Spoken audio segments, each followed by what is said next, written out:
Ce matin-là, j'ai entendu une phrase qui a tout changé. Il est un idiot. Après la cérémonie, on prend l'argent et on s'enfuit. Ces mots n'étaient pas destinés à mes oreilles, mais je les ai entendus. Et ils venaient de la bouche de celle qui, dans quelques heures, allait devenir ma belle-fille. Je m'appelle Anaïs Girard, j'ai 61 ans, et voici ce qui s'est passé le jour du mariage de mon fils unique. Le matin du 20 novembre 2024, je me suis réveillée avec ce mélange de joie et d'angoisse que toutes les mères connaissent. Mon Quentin allait se marier. Mon petit garçon, devenu un homme de 32 ans, avait choisi Charlotte, une jeune femme élégante, au sourire parfait, aux manières irréprochables. Tout le monde l'adorait. Moi, j'essayais. Il y avait quelque chose dans son regard, quelque chose que je ne parvenais pas à nommer. Mais Quentin l'aimait, et cela me suffisait. Ou du moins, c'est ce que je me répétais.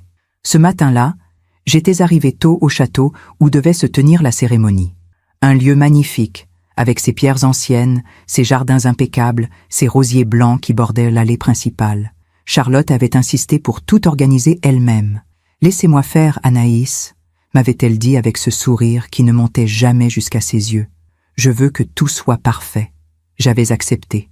Après tout, c'était son jour. Mais ce matin-là, j'avais oublié mon écharpe dans la voiture. Une écharpe en cachemire gris, perle que ma mère m'avait offerte des années auparavant. Je ne pouvais pas m'en passer. Alors je suis retournée la chercher. Et c'est en repassant près de la petite bibliothèque, au premier étage du château, que je les ai vus. Charlotte, dans les bras d'un homme. Pas n'importe quel homme. Julien, le meilleur ami de Quentin depuis l'enfance. Celui qui devait être son témoin dans quelques heures. Ils ne m'ont pas vu. J'étais dans l'ombre du couloir, figée, incapable de bouger. Et puis, j'ai entendu sa voix, celle de Charlotte, douce, presque amusée. Il est un idiot. Après la cérémonie, on prend l'argent et on s'enfuit. Julien a ri. Un rire bas, complice. Tu es sûre qu'il ne se doute de rien? Certaine. Il m'aime trop pour voir la vérité. Dans quelques heures, on aura tout. Le cadeau de sa mère, l'argent de son compte joint et cette stupide donation que son père lui a faite avant de mourir. Après, on disparaît. Mon cœur s'est arrêté. Mon mari, disparu il y a 8 ans, avait laissé un héritage modeste mais précieux à Quentin. Un appartement à Paris, quelques économies et surtout, une collection de montres anciennes qu'il avait rassemblées toute sa vie. Une passion qu'il avait transmise à notre fils. Charlotte savait tout cela. Et elle avait tout planifié. Je suis sortie sans faire de bruit. Mes mains tremblaient. Mon souffle était court. Dans ma poche, mon téléphone. Et une idée terrible, mais juste. Parfois, on fait confiance à ceux qui ne la méritent pas. Et vous, avez-vous déjà été déçu par quelqu'un que vous aimiez? Racontez-moi votre histoire dans les commentaires. J'aimerais vous lire. Je suis descendue par l'escalier de service, celui que personne n'emprunte jamais. Mes jambes tremblaient. Mon cœur cognait si fort dans ma poitrine que j'avais peur qu'on l'entende. Il est un idiot. Après la cérémonie, on prend l'argent et on s'enfuit. Ces mots tournaient dans ma tête comme une chanson qu'on ne peut pas oublier. Je suis sortie dans le jardin. L'air frais de novembre m'a giflé le visage. J'ai respiré profondément, 1 fois, 2 fois, 3 fois. Mais la nausée ne passait pas. Mon fils, mon Quentin, celui que j'avais porté, élevé, protégé pendant 32 ans. Celui qui avait pleuré dans mes bras quand son père était mort. Celui qui m'appelait encore tous les dimanches pour prendre de mes nouvelles. Il allait se faire détruire. Et je venais de l'apprendre 3 heures avant son mariage. Je me suis assise sur un banc de pierre, près de la roseraie. Mes mains tremblaient, toujours. J'ai sorti mon téléphone de ma poche. L'écran s'est allumé. 11h45. La cérémonie était prévue pour 15h. 3h15. 3h15 pour décider quoi faire. Je me souviens du jour où Quentin m'a parlé de Charlotte pour la première fois. C'était en mars 2023, presque 2 ans auparavant. Il était venu déjeuner chez moi comme tous les samedis. J'avais préparé son plat préféré, un bœuf bourguignon que je laissais mijoter pendant des heures, celui que son père faisait toujours pour les grandes occasions. Quentin avait ce sourire. Ce sourire que je ne lui avais pas vu depuis la mort de son père. Maman, j'ai rencontré quelqu'un. Mon cœur s'était réchauffé. Après toutes ces années où je l'avais vu seul, concentré sur son travail d'architecte, refusant toutes les invitations, toutes les tentatives de ses amis pour le présenter à des jeunes femmes. Enfin, il souriait à nouveau. Elle s'appelle Charlotte. Elle travaille dans une galerie d'art. Elle est différente, maman. Différente. C'est le mot qu'il avait utilisé. Et il avait raison. Charlotte était différente. Je l'ai rencontrée 2 semaines plus tard. Quentin l'avait invitée à dîner chez moi. Elle était arrivée avec un bouquet de pivoine blanche et une bouteille de vin dont je n'avais jamais entendu parler, mais qui coûtait probablement une fortune. « Madame Girard, c'est un honneur de vous rencontrer. Quentin parle tellement de vous. » Sa voix était douce. Ses manières, parfaites. Elle portait une robe simple mais élégante, des boucles d'oreilles discrètes, un parfum délicat qui sentait le jasmin et la vanille. Tout en elle semblait étudier. Pendant le dîner, elle a posé toutes les bonnes questions. Elle s'est intéressée à mon travail d'enseignante à la retraite, à mes lectures, à mes voyages. Elle a ri aux bonnes blagues. Elle a complimenté la décoration de mon appartement. Et pourtant, quelque chose ne collait pas. Ses yeux. Quand elle pensait que personne ne la regardait, ses yeux devenaient froids, calculateurs, comme si elle analysait chaque détail, chaque mot, chaque geste. Mais Quentin la regardait comme si elle était la 8e merveille du monde. Alors je me suis tue. Les mois ont passé. Charlotte est devenue une présence constante dans la vie de mon fils. Elle l'accompagnait partout. Elle organisait leurs sorties, choisissait leurs restaurants, planifiait leurs week-ends. Au début, je trouvais cela charmant. Quentin avait toujours été un peu distrait, un peu dans les nuages. Il avait besoin de quelqu'un d'organisé. Mais peu à peu, j'ai remarqué autre chose. Charlotte décidait de tout. Quentin voulait passer Noël 2023 chez moi, comme nous l'avions toujours fait. Charlotte a insisté pour qu'ils partent aux Maldives. C'est notre premier Noël ensemble, chérie. Je veux que ce soit inoubliable. Quentin voulait garder l'appartement de son père à Paris, celui que nous avions rénové ensemble après le décès. Charlotte a suggéré de le vendre. On pourrait acheter quelque chose de plus moderne, quelque chose qui est vraiment à nous. Quentin aimait ses dimanches tranquilles, ses promenades au Luxembourg, ses après-midi à lire dans les cafés. Charlotte a rempli son agenda. Vernissage, dîner mondain, soirée avec des gens qu'il ne connaissait pas. Et à chaque fois, Quentin cédait. Parce qu'il l'aimait, ou parce qu'il avait peur de la perdre. C'est en septembre 2024 que Quentin m'a annoncé leur fiançailles. Il était passé me voir un soir, sans Charlotte. C'était rare désormais. Il semblait nerveux. Heureux, mais nerveux. « Maman, je vais lui demander sa main. » Mon cœur s'est serré. Pas de joie, de peur. « Tu es sûr, mon chéri ?» Il a souri. Ce sourire fatigué que je commençais à trop bien connaître. « Elle est tout pour moi, maman. Sans elle, je suis vide. Vide. » Ce mot m'a glacé. Mais qu'est-ce que je pouvais dire? Que je n'aimais pas sa fiancée, que je trouvais son sourire faux, que j'avais l'impression qu'elle le vidait de sa substance petit à petit. Je n'avais aucune preuve, juste une intuition.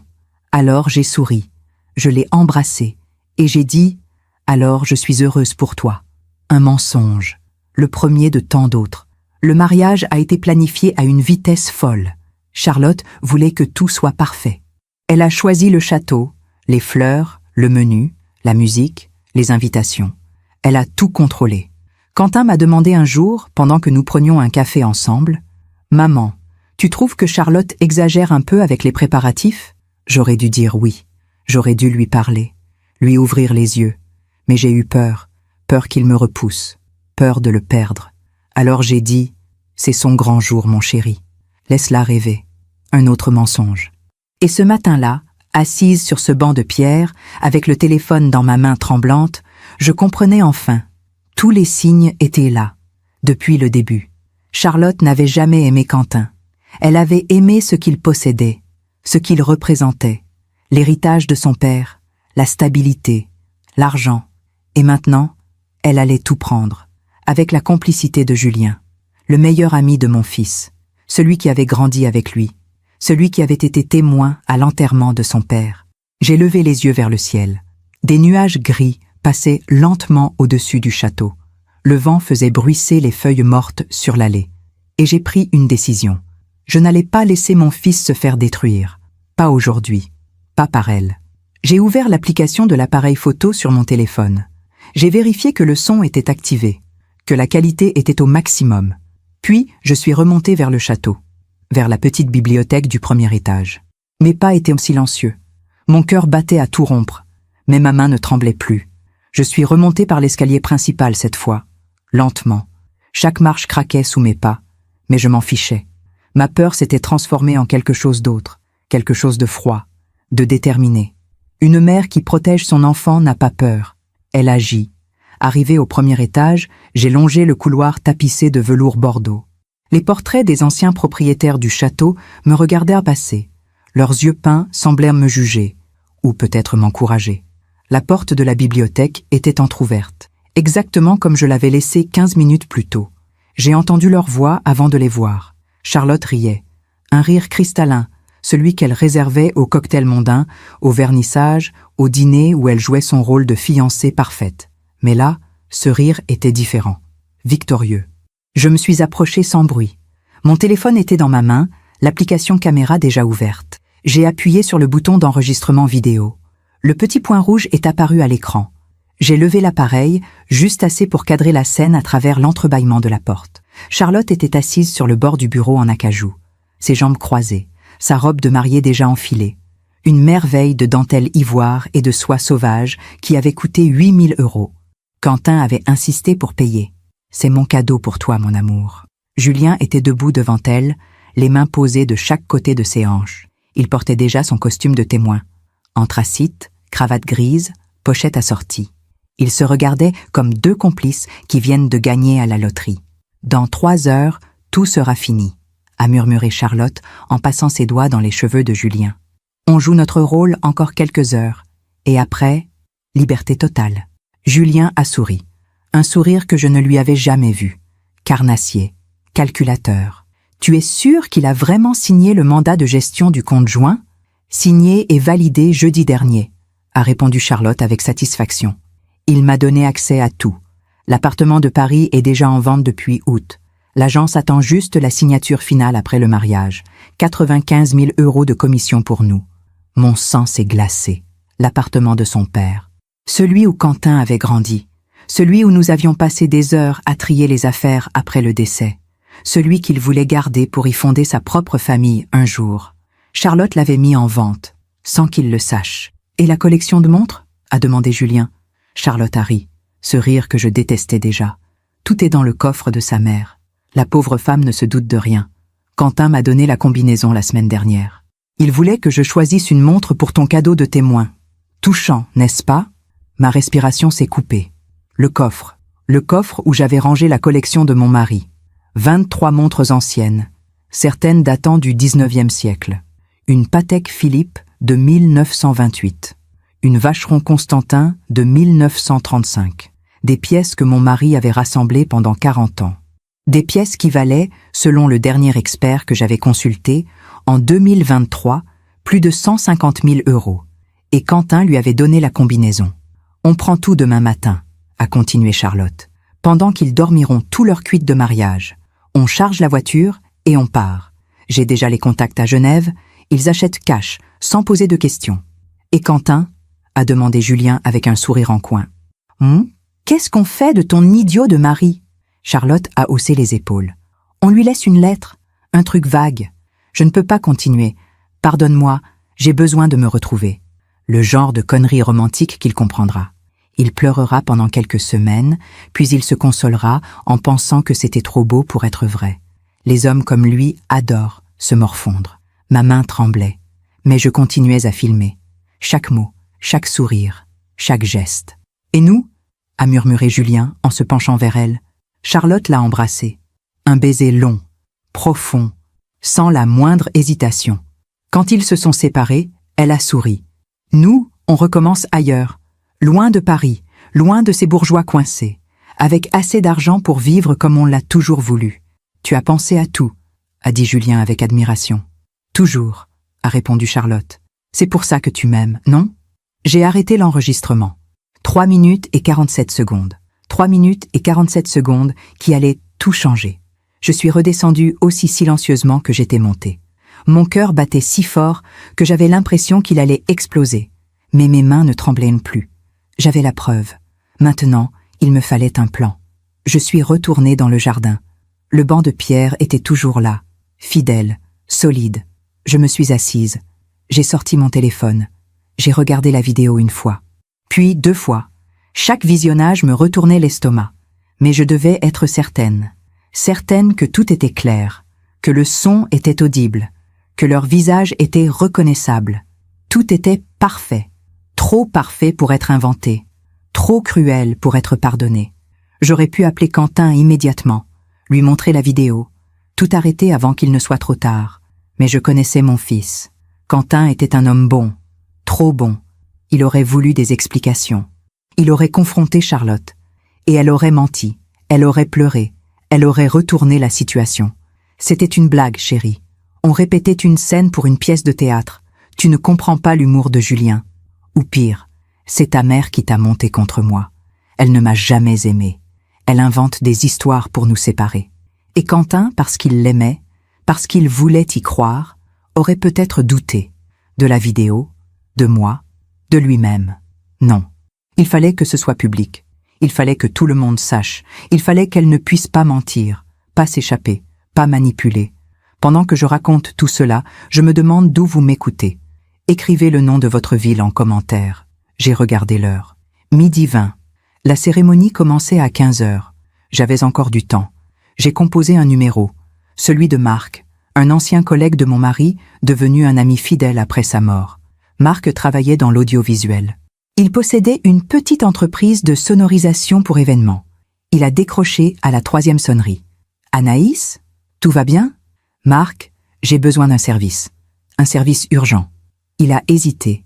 Puis, « Je t'écoute. » Je lui ai expliqué. Pas tout. Juste l'essentiel. Que j'avais découvert quelque chose de grave. Que je devais projeter une vidéo pendant la cérémonie. Que c'était une question de vie ou de mort. Pas littéralement, mais presque. Marc a soupiré. « Anaïs, tu es sûre de ce que tu fais ? » « Certaine. » Un long silence. Puis, « D'accord, j'arrive dans 1 heure. » J'ai raccroché. J'ai respiré profondément. La première partie du plan était en place. Maintenant, il fallait que je trouve le courage d'aller jusqu'au bout. Je suis restée assise sur ce banc pendant encore quelques minutes. Le vent faisait voler des feuilles mortes autour de moi. Le ciel devenait de plus en plus gris. On aurait dit que même la nature savait que ce mariage n'aurait pas lieu. À 13h, Marc est arrivé. Fidèle, discret. Il portait une sacoche noire remplie de câbles, d'adaptateurs, de télécommandes. « Montre-moi où se trouve l'écran de projection », a-t-il dit simplement. Je l'ai conduit vers la salle de réception.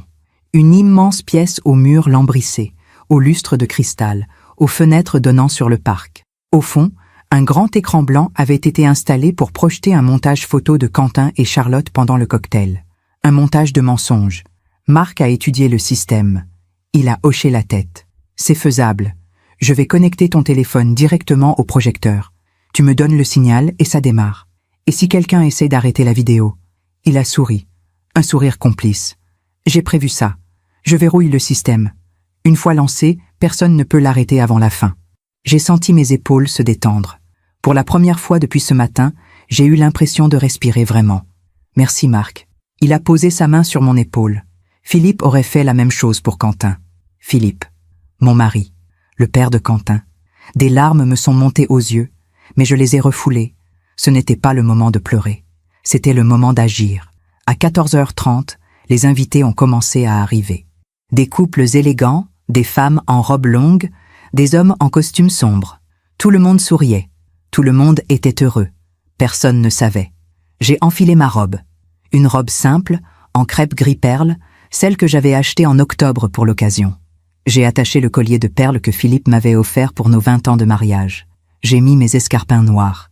Je me suis regardée dans le miroir de ma chambre d'hôtel. J'avais l'air calme. Mais à l'intérieur, j'étais un volcan. À 14h50, je suis descendue vers la chapelle. Une petite chapelle attenante au château, restaurée avec goût, avec ses vitraux anciens, ses bancs en chêne, son autel orné de roses blanches. Les invités étaient déjà installés.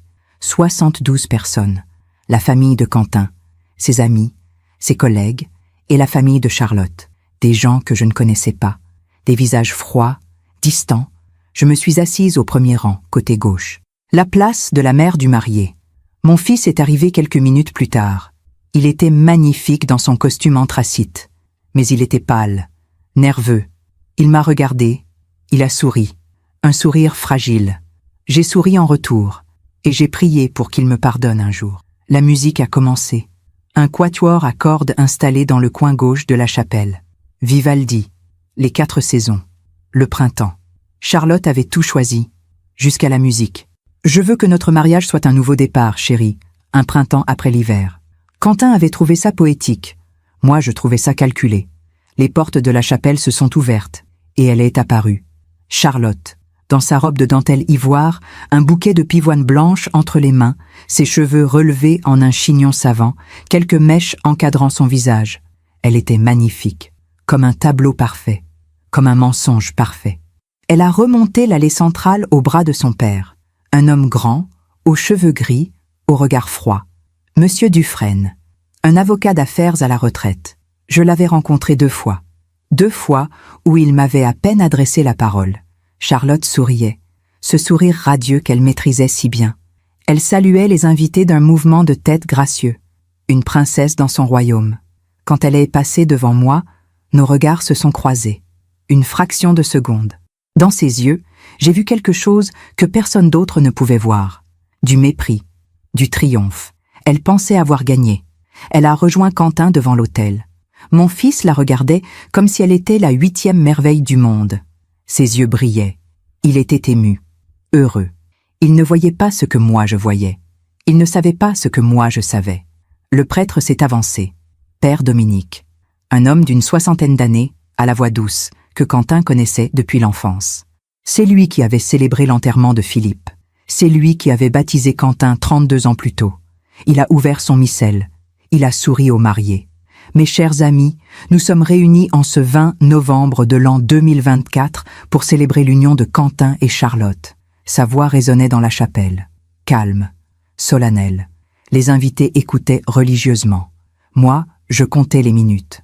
Le prêtre a parlé de l'amour, de l'engagement, de la fidélité, de la confiance. Chaque mot était un coup de poignard. Charlotte écoutait avec un air recueilli, les mains jointes, le regard baissé. L'image même de la fiancée pieuse. Julien, debout à la droite de Quentin en tant que témoin, avait exactement la même expression. Sérieux, respectueux. Personne ne pouvait deviner.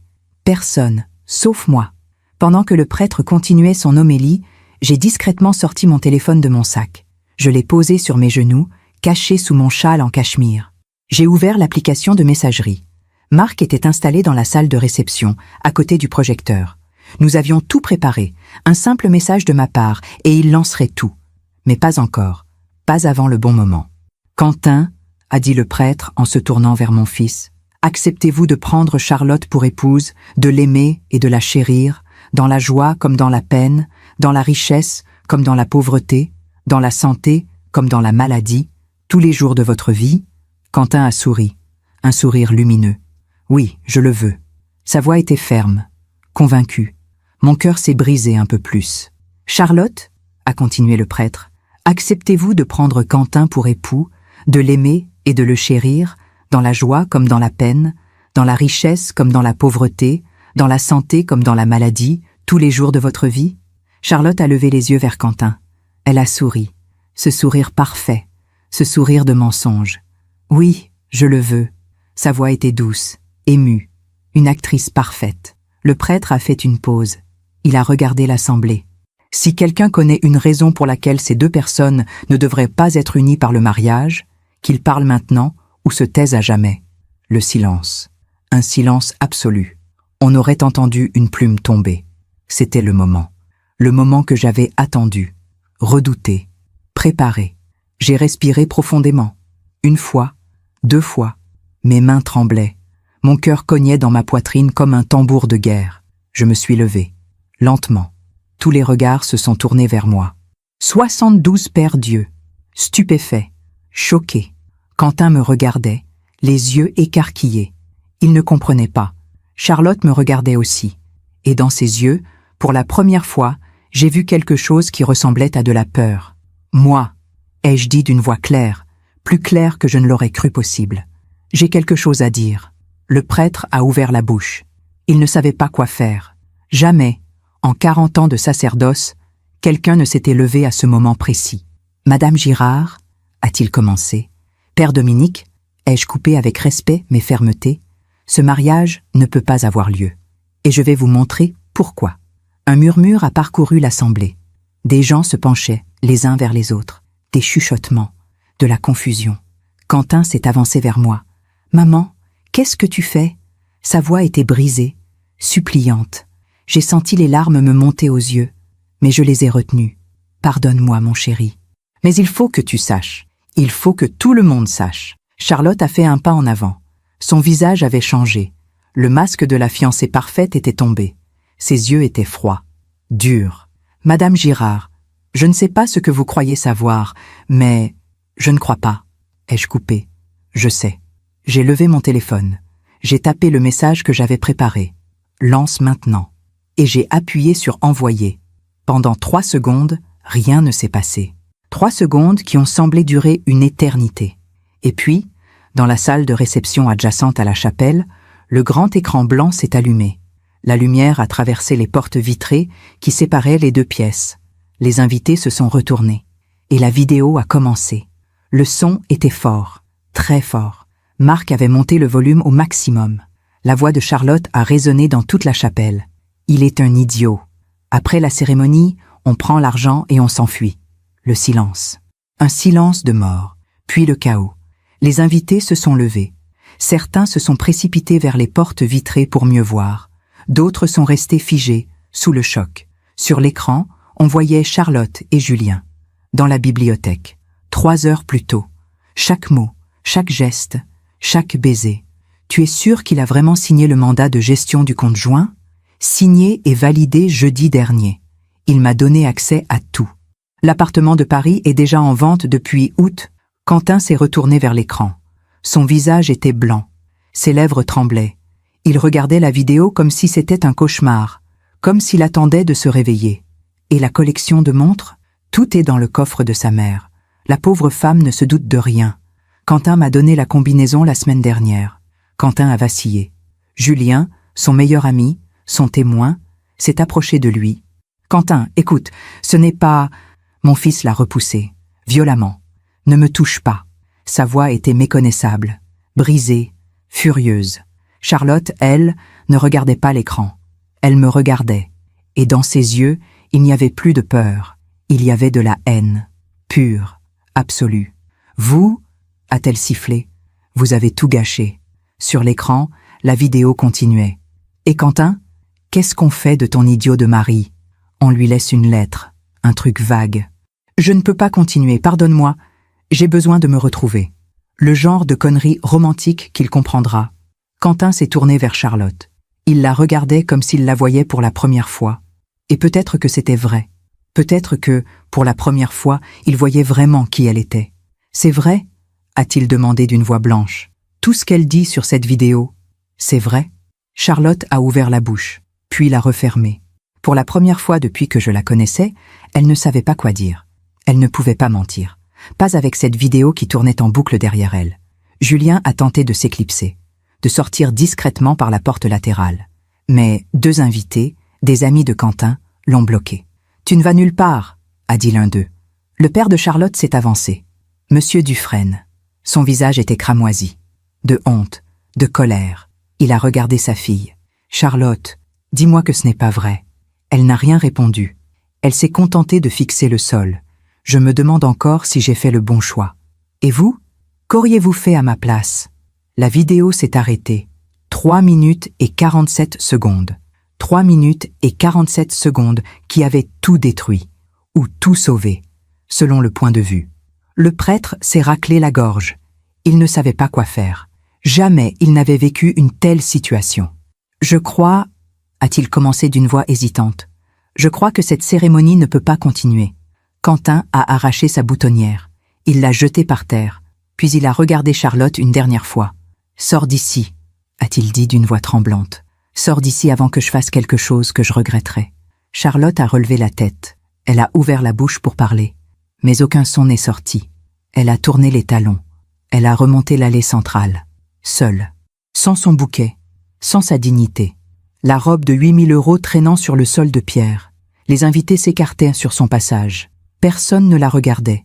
Personne ne lui adressait la parole. Elle était devenue invisible.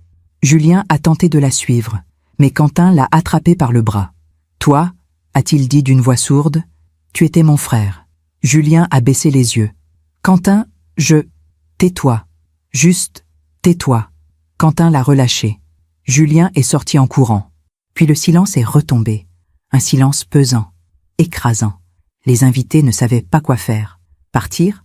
Rester? Consoler Quentin? Mon fils s'est tourné vers moi. Il m'a regardé longuement. Je ne savais pas ce qu'il allait dire, ce qu'il allait faire. J'avais détruit son mariage, brisé son rêve, humilié la femme qu'il aimait devant 72 témoins. Peut-être qu'il me détesterait pour toujours. Mais au lieu de cela, il a fait quelque chose que je n'attendais pas. Il s'est avancé vers moi, et il m'a serré dans ses bras, fort, si fort que j'ai eu du mal à respirer. « Merci, maman », a-t-il murmuré contre mon épaule. « Merci de m'avoir sauvé. » Et là, enfin, j'ai pleuré. Les heures qui ont suivi sont floues dans ma mémoire, comme si mon cerveau avait décidé de tout enregistrer au ralenti, de tout filtrer à travers un voile de brume.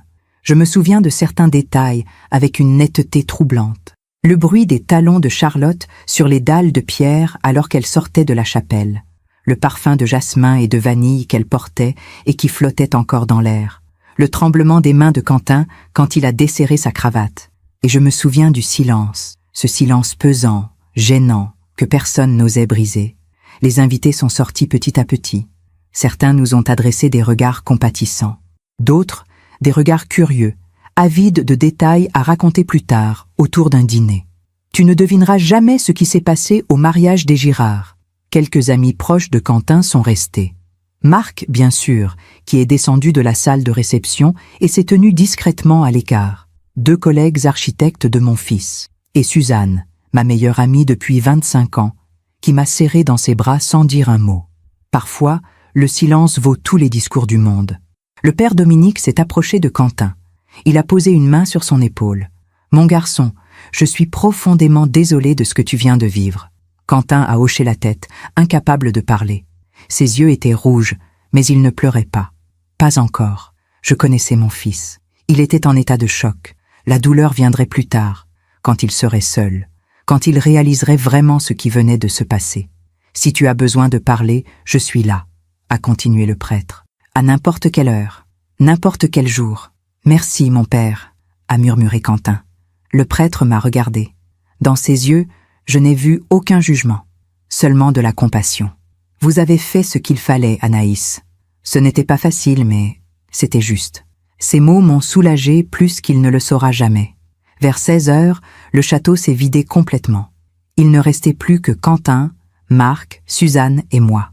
La salle de réception, avec ses tables dressées, ses nappes blanches immaculées, ses centres de tables de rose et de lys, ses assiettes en porcelaine fine, attendait des invités qui ne viendraient jamais. Un banquet pour 150 personnes. Menu à 120 € par tête. Tout était prêt. Le homard en entrée, le filet de bœuf en plat principal, la pièce montée de 7 étages qui trônait sur une table d'honneur décorée de guirlandes de fleurs blanches. 18 000 € de réception. Réduit à néant en 3 minutes et 47 secondes. Quentin est entré dans la salle. Il a regardé autour de lui, lentement, comme s'il découvrait un lieu qu'il ne connaissait pas. Il s'est approché de la table d'honneur, celle où il aurait dû s'asseoir avec Charlotte, celle où ils auraient porté des toasts, où ils auraient coupé le gâteau, où ils auraient dansé leur première danse de couple marié. Il a pris une des flûtes de champagne qui attendaient, déjà remplies, et il l'a bu d'un trait, puis une deuxième, une troisième. « Quentin », ai-je dit doucement en m'approchant de lui. Il s'est retourné. Ses yeux étaient vides, perdus. Elle ne m'a jamais aimé, n'est-ce pas? Sa voix était brisée. J'ai senti mon cœur se serrer. Non, mon chéri, je ne crois pas. Il a ri, un rire sans joie, amer. Combien de temps, tu penses? Combien de temps elle a joué la comédie?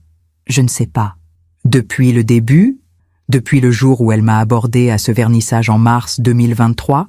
Je me suis souvenu de ce jour. Quentin m'en avait parlé au téléphone, tout excité. Il était allé à l'inauguration d'une galerie d'art à Saint-Germain-des-Prés. Charlotte travaillait là-bas. Elle lui avait fait visiter l'exposition. Ils avaient parlé pendant des heures. Elle l'avait trouvé fascinant. Lui l'avait trouvée différente. Différente. Elle l'était, en effet. Différente de toutes les femmes honnêtes qu'il aurait pu rencontrer. Peut-être, ai-je répondu avec tristesse. Peut-être qu'elle savait déjà qui tu étais, peut-être qu'elle s'est renseignée avant. Quentin a fermé les yeux. Tu veux dire qu'elle a planifié tout ça? Dès le départ? Je ne sais pas. Mais ce que je sais, c'est qu'elle savait exactement ce qu'elle faisait. Elle connaissait l'héritage de ton père. Elle savait que tu étais seul, que tu avais besoin d'amour. Et elle a utilisé tout ça contre toi. Quentin s'est assis lourdement sur une chaise. Il a posé ses coudes sur la table. Il a caché son visage dans ses mains. Et enfin, il a pleuré. Des sanglots profonds, douloureux.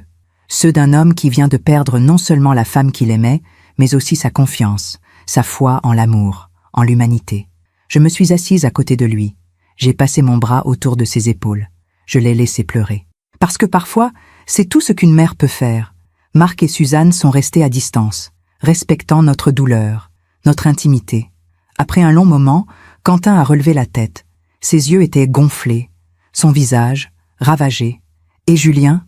a-t-il demandé. « Comment j'ai pu être aussi aveugle? Mon meilleur ami. Depuis qu'on a 6 ans, on a grandi ensemble, on a tout partagé. Et lui, il n'a pas pu finir sa phrase. Il t'a trahi, ai-je dit simplement, de la pire des manières. Mais tu n'y es pour rien, tu as fait confiance. C'est ce que font les gens bons, les gens comme toi. Et les gens comme moi se font avoir. Non, les gens comme toi vivent avec le cœur ouvert. Et parfois, ça fait mal. Mais c'est mieux que de vivre avec un cœur fermé. Comme elle, comme lui. Quentin a regardé autour de lui. Les tables, les fleurs, la pièce montée. Qu'est-ce qu'on fait de tout ça? On appelle le traiteur, a dit Suzanne en s'approchant. On lui demande de tout emballer, et on distribue la nourriture à l'association caritative du quartier. Il y a bien assez pour nourrir 50 familles. Quentin a hoché la tête. Bonne idée. Au moins, quelque chose de bon sortira de ce désastre. Marc s'est avancé à son tour. Quentin, je sais que ce n'est pas le moment, mais il y a quelque chose que tu dois savoir. Mon fils l'a regardé. Quoi? La vidéo que ta mère a filmée ce matin. Je l'ai sauvegardée sur 3 supports différents. Une copie sur mon ordinateur, une sur un disque dur externe et une sur un service cloud sécurisé. Pourquoi? Marc a hésité. Puis, parce que je connais les gens comme Charlotte et Julien. Ils vont essayer de se retourner contre ta mère, de prétendre que c'est une manipulation, une montage, qu'elle a inventé tout ça pour briser votre couple. Il faut que tu aies des preuves, solides, inattaquables. Quentin a regardé vers moi. Ils feraient ça? Ils s'attaqueraient à toi? Je ne sais pas, ai-je répondu honnêtement. Mais Marc a raison. Il vaut mieux être préparé. Quentin a serré les poings. S'ils osent te faire du mal, je... Chut, ai-je coupé doucement. Ne pense pas à ça maintenant. Pour l'instant, on rentre à la maison. Tu as besoin de repos. Nous sommes sortis du château vers 17h30. Le ciel était devenu complètement gris. Une petite pluie fine commençait à tomber, comme si même le ciel pleurait. Dans le parking, j'ai aperçu la voiture de Charlotte, une Audi blanche, celle que Quentin lui avait offerte pour son anniversaire en juin 2024. 35 000 €. Elle était garée à l'écart, vide. Charlotte était partie, avec Julien probablement, dans sa voiture à lui, abandonnant même le cadeau que Quentin lui avait fait. Quentin a regardé la voiture, longuement. Puis il a sorti son téléphone. Il a composé un numéro. « Allô? Oui, bonjour. Je voudrais signaler un véhicule abandonné. » Il a donné l'adresse du château, le modèle de la voiture, la plaque d'immatriculation. « Oui, c'est ça. Vous pouvez venir la récupérer. Je ne la veux plus. » Il a raccroché. Et nous sommes partis. Le trajet de retour vers Paris a duré 2 heures. Quentin était assis à l'arrière de ma voiture, silencieux, le regard perdu par la fenêtre. Suzanne conduisait. Marc nous suivait dans sa camionnette. Personne ne parlait. Que dire, après tout? Que dire à un homme qui vient de voir sa vie exploser en plein vol? Vers 19h30, nous sommes arrivés chez moi, mon appartement du 14e arrondissement, 3 pièces au 5e étage d'un immeuble haussmannien. L'appartement où Quentin avait grandi, où il revenait toujours quand il avait besoin de réconfort. Je lui ai préparé sa chambre, celle qu'il occupait adolescent. J'avais gardé tout intact, son lit, son bureau, ses livres d'architecture sur les étagères. « Tu restes ici ce soir », ai-je dit, « et aussi longtemps que tu veux. » Il n'a pas protesté. Suzanne a commandé de la nourriture chinoise. Nous avons mangé en silence, devant la télévision éteinte. Quentin a à peine touché à son assiette. Vers 21h, son téléphone a sonné. Il a regardé l'écran. Son visage s'est durci. C'est elle. Ne réponds pas, ai-je conseillé. Mais il a décroché quand même. Quoi? A-t-il dit d'une voix glaciale. J'entendais la voix de Charlotte à travers le combiné. Aiguë, suppliante. Quentin, laisse-moi t'expliquer. M'expliquer quoi? Que tu m'as menti depuis le début?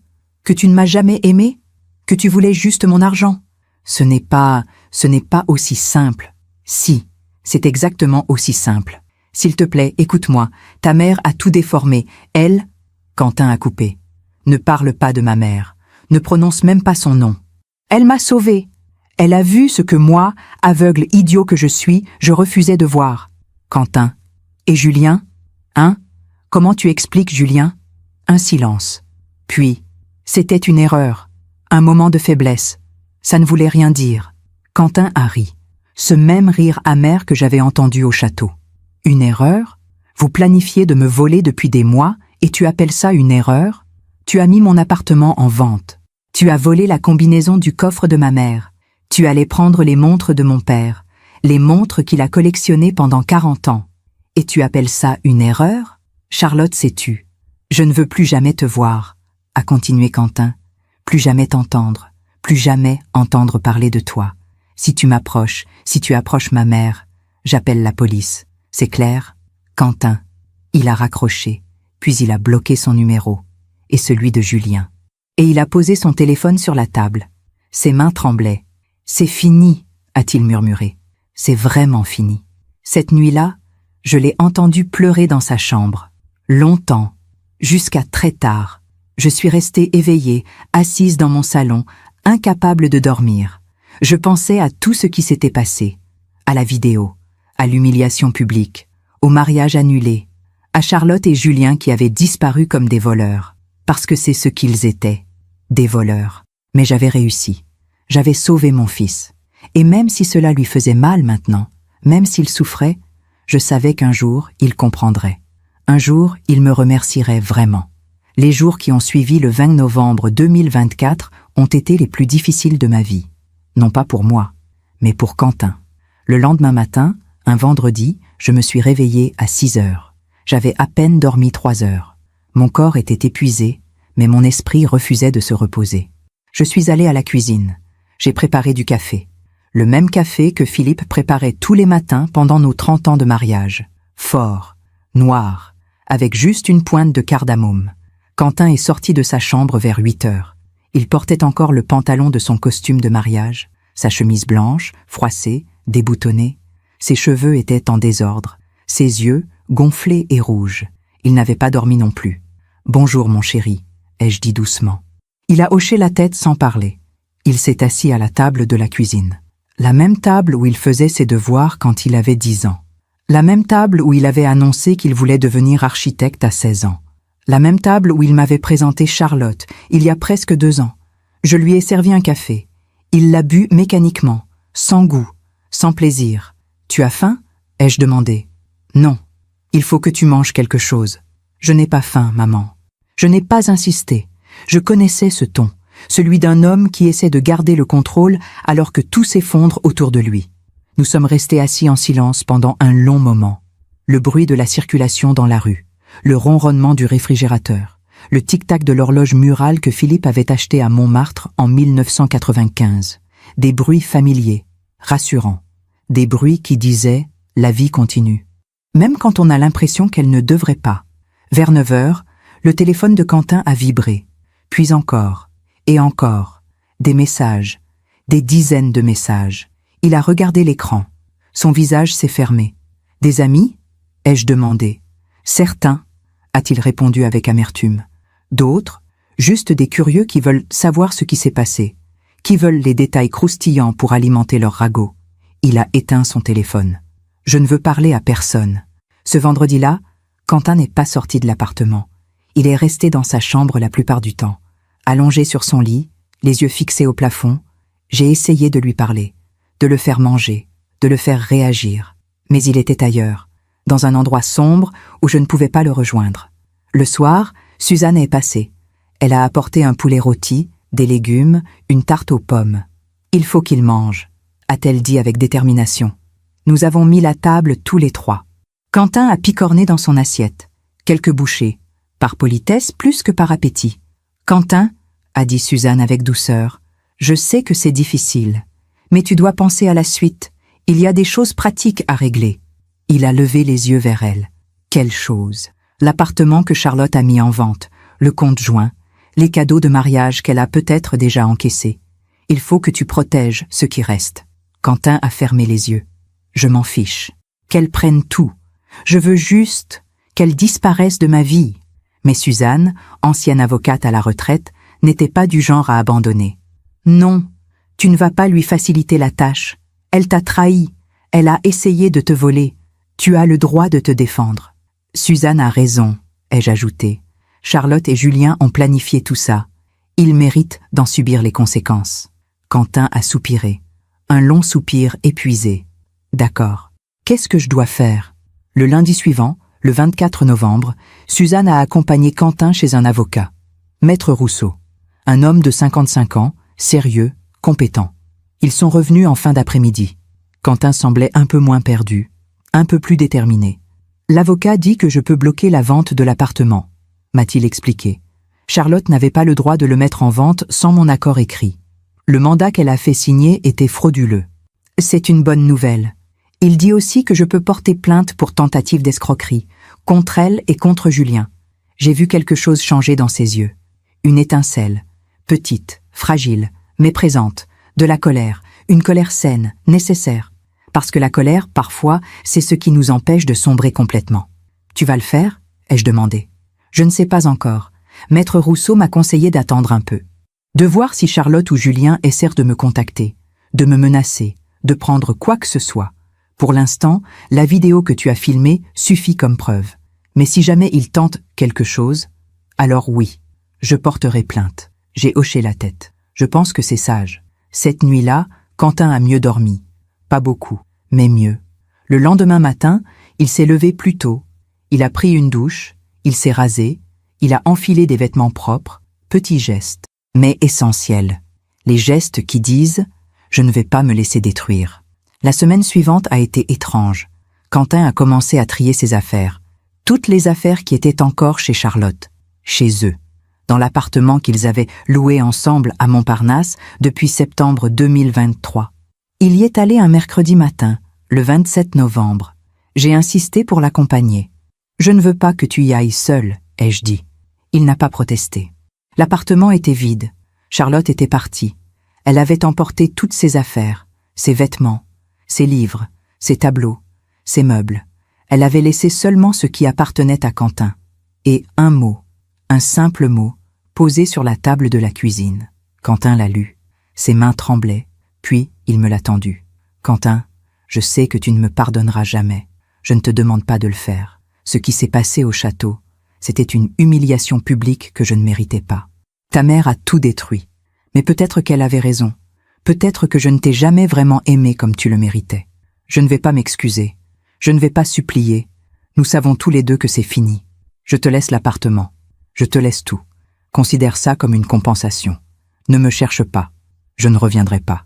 Charlotte. » Quentin a froissé le papier dans sa main, fort, jusqu'à ce que ses jointures deviennent blanches. « Elle ne méritait pas l'humiliation ?» a-t-il murmuré d'une voix tremblante. « Elle ne méritait pas? Et moi, je méritais quoi? D'être trahi, volé, humilié par celle que j'aimais et par mon meilleur ami ?» Il a jeté le papier froissé à travers la pièce. « Elle ne présente même pas d'excuses, » a-t-il continué, la voix brisée. « Elle rejette tout sur toi, sur ta mère, comme si tu étais le monstre, comme si elle était la victime. C'est ce que font les manipulateurs, ai-je dit doucement. Ils ne prennent jamais la responsabilité de leurs actes. Ils retournent toujours la situation pour se poser en victime. » Quentin s'est assis par terre, dos contre le mur, tête entre les mains. 2 ans, maman. 2 ans de ma vie. 2 ans où j'ai cru, où j'ai espéré, où j'ai aimé. Pour rien. Tout ça pour rien. Je me suis assise à côté de lui. J'ai passé mon bras autour de ses épaules. Non, pas pour rien. Tu as appris quelque chose de douloureux, mais d'important. Quoi? Que je suis un idiot? Non, que ton cœur est bon. Trop bon peut-être, mais c'est une qualité, pas un défaut. Le problème n'est pas toi, c'est elle. Nous sommes restés assis là pendant un long moment, dans cet appartement vide qui résonnait d'échos de mensonges, d'une vie qui n'avait jamais vraiment existé. Puis Quentin s'est levé. Il a pris ses cartons, ses livres, ses affaires, et nous sommes partis. En décembre, Quentin a commencé à voir un thérapeute, une femme d'une 60aine d'années, recommandée par Suzanne, Madame Lefebvre, spécialisée dans les traumatismes relationnels. Au début, il était réticent. « Je n'ai pas besoin de thérapie, maman, j'ai juste besoin de temps. » Mais je l'ai encouragé, avec douceur, sans pression. Le temps guérit les blessures, c'est vrai. Mais parfois, on a besoin d'aide pour que la guérison soit complète. Il y est allé, une fois par semaine, tous les jeudis après-midi. Je ne lui ai jamais demandé ce qu'il disait pendant ses séances. C'était son espace, son intimité. Mais j'ai vu les changements, subtils, progressifs. Il souriait un peu plus. Il dormait mieux. Il recommençait à s'intéresser à son travail, à ses projets d'architecture. La vie reprenait ses droits. Lentement, mais sûrement. Un soir, début décembre, nous dînions ensemble. J'avais préparé un gratin dauphinois, son plat préféré quand il était enfant. Il a mangé avec appétit, pour la première fois depuis des semaines. Puis il m'a regardé. « Maman, je voulais te dire merci. » « Pourquoi, mon chéri ? » ?»« Pour tout. Pour m'avoir sauvé. Pour m'avoir soutenu. Pour ne pas m'avoir jugé. Pour être là. » J'ai senti les larmes me monter aux yeux. « Tu es mon fils. Je serai toujours là. » Il a souri. Un vrai sourire. Le premier depuis le 20 novembre. Je sais. Et c'est pour ça que je m'en sortirai. Parce que je ne suis pas seule. Cette nuit-là, en me couchant, j'ai pensé à Charlotte, à Julien, à ce qu'ils étaient devenus. Je ne savais pas où ils étaient, ce qu'ils faisaient, s'ils étaient ensemble, s'ils avaient réussi à vendre quoi que ce soit. Mais je savais une chose, la vie a une manière étrange de rendre justice, pas toujours de la façon dont on l'attend, pas toujours rapidement, mais toujours.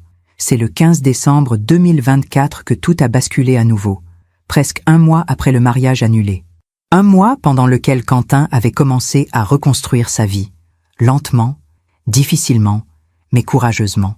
Un mois pendant lequel je pensais que Charlotte et Julien avaient définitivement disparu de nos vies. Je me trompais. Ce matin-là, je me suis réveillée avec une sensation étrange, une anxiété diffuse que je ne parvenais pas à expliquer, comme si quelque chose de mauvais allait arriver. J'ai essayé de l'ignorer. J'ai préparé le petit déjeuner. J'ai lu le journal. J'ai arrosé mes plantes, mais la sensation ne partait pas. Vers 11 heures, mon téléphone a sonné. Un numéro inconnu. J'ai hésité, puis j'ai décroché. « Allô ? Madame Girard ?» Une voix masculine, formelle, sérieuse. « Oui, c'est moi. Ici le commissaire Blanchard, de la brigade financière. J'aurais besoin de vous parler, ainsi qu'à votre fils. » Mon cœur s'est arrêté. « La brigade financière ? Mais pourquoi ? Une plainte a été déposée contre vous et contre monsieur Quentin Girard, pour diffamation, atteinte à l'image et harcèlement moral. » Le monde a vacillé autour de moi. Quoi ? Mais qui a déposé cette plainte ? Mademoiselle Charlotte Dufresne et monsieur Julien Mercier. J'ai dû m'asseoir. Mes jambes ne me portaient plus. Charlotte, Julien, ils avaient osé, après tout ce qu'ils avaient fait, après avoir essayé de voler mon fils, de le détruire. Ils avaient osé porter plainte contre nous. C'est absurde, ai-je balbutié. Nous n'avons rien fait de mal. Madame Girard, je ne juge pas. Je constate. Mademoiselle Dufresne affirme que vous avez filmé une conversation privée sans son consentement, que vous avez diffusé cette vidéo publiquement devant 72 témoins dans le but de l'humilier et de détruire sa réputation. Mais cette vidéo, elle prouve qu'elle voulait voler mon fils ?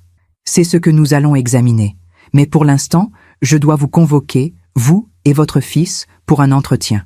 Demain, 14 heures, au commissariat du 6e arrondissement. J'ai raccroché. Mes mains tremblaient. Mon cœur battait à tout rompre. Comment était-ce possible ? Comment pouvait-il retourner la situation à ce point ? J'ai immédiatement appelé Quentin.